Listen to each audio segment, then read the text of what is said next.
हिमाचल विधानसभा में गुरुवार को बजट पर मुख्यमंत्री सुखविंदर सिंह सुक्खू का पूरा जवाब सुनने से पहले ही सदन में जोरदार हंगामा हो गया। मुख्यमंत्री सुखविंदर सिंह सुक्खू ने जैसे ही सदन में बोलना शुरू किया, विपक्षी विधायकों ने नारेबाजी शुरू कर दी। स्पीकर द्वारा विपक्ष को बात रखने की अनुमति नहीं मिलने पर विपक्ष बैल में आ गया और कुछ देर बाद सदन से वॉकआउट किया। देखिए, हिमाचल प्रदेश में बजट प्रस्तुत हुआ और बजट प्रस्तुत जो हुआ, मुख्यमंत्री अपनी व्यवस्थाओं का जिक्र बार बार कर रहे हैं और कह रहे हैं कि आर्थिक स्थिति ठीक नहीं है, लेकिन ये विषय सही मायने में उस वक्त भी इनके लिए सोचने का होना चाहिए था जब इन्होंने अपनी गारंटियां लोगों के बीच में गला फाड़ फाड़ करके दी है। अगर नहीं देते गारंटी तो भी हम मान लेते कि परिस्थिति इस प्रकार की है, लेकिन वर्तमान मुख्यमंत्री जी ने झूठ की सारी सीमाएं लांघ दी है और आज ये परिस्थिति जो आप देख रहे हैं, हम सदन में पूरा बजट की चर्चा में विपक्ष ने हिस्सा लिया, बढ़ चढ़ करके हिस्सा लिया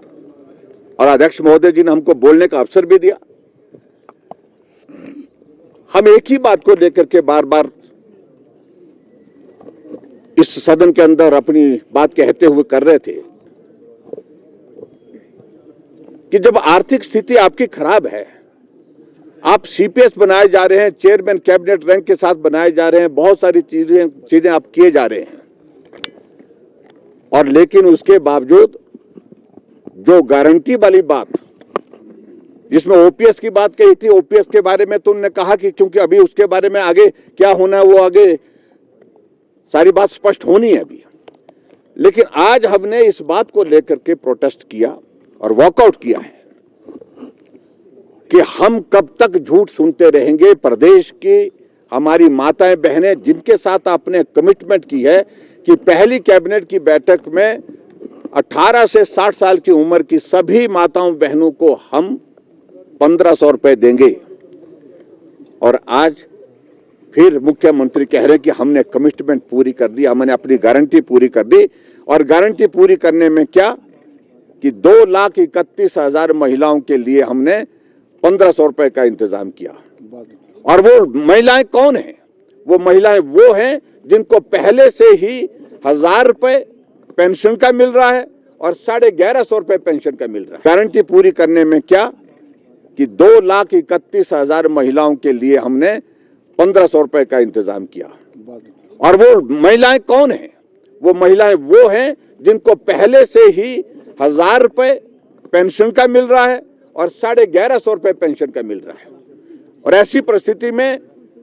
उसमें सिर्फ 500 रुपए जिनको 1000 रुपए मिल रहा है और जिनको 1150 मिल रहा है, उनको 350 रुपए डाल करके अपनी गारंटी को पूरा करने की ये बात कह रहे हैं। ये बर्दाश्त नहीं है, ये बर्दाश्त के योग्य नहीं है। महिलाओं के साथ किया वादा, हम कह रहे थे कि आप झूठ मत बोलिए, आप माफी मांगिए, आप कह रहे हैं कि आप कह दीजिए कि हम पूरा नहीं कर सकते,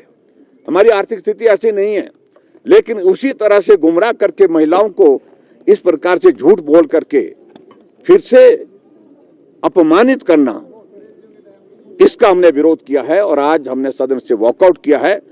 कि गारंटी आपने पूरी की नहीं, और गारंटी पूरी करने की आप बात कह चुके हैं कि हमने पूरी कर ली है। और इसलिए ये झूठ, बार बार झूठ, हर बात पर झूठ, और इतना झूठ जो इस विधानसभा के जब से बनी है, मुझे लगता कि किसी मुख्यमंत्री ने कभी बोला होगा जितना झूठ वर्तमान मुख्यमंत्री बोल रहे हैं। इसलिए हमने आज तय किया कि झूठ एक सीमा तक सुना जाए। उनको बोलने में शर्म नहीं आ रही है, लेकिन हमें सुनते हुए शर्म आ रही है, पीड़ा हो रही है कि इस प्रदेश की मातृशक्ति माताओं बहनों का अपमान हुआ है, और इस अपमान के चलते हम इनका ये झूठ बहुत ज्यादा नहीं सुन सके, इसलिए हम बाहर आए। हमने बार बार समय मांगा और हमें मालूम है कि स्पीकर साहब समय देने की इच्छा कर भी रहे थे, लेकिन सत्ता पक्ष का दबाव था उनके ऊपर, और इस कदर दबाव था कि उनको बोलने के लिए जिस प्रकार से हमने निवेदन किया था तो वहां समय नहीं दिया गया। इसलिए हमने कहा कि हम अपनी बात को आपके सामने आपके माध्यम से जनता तक पहुंचाएंगे और माता बहनों तक पहुंचाएंगे।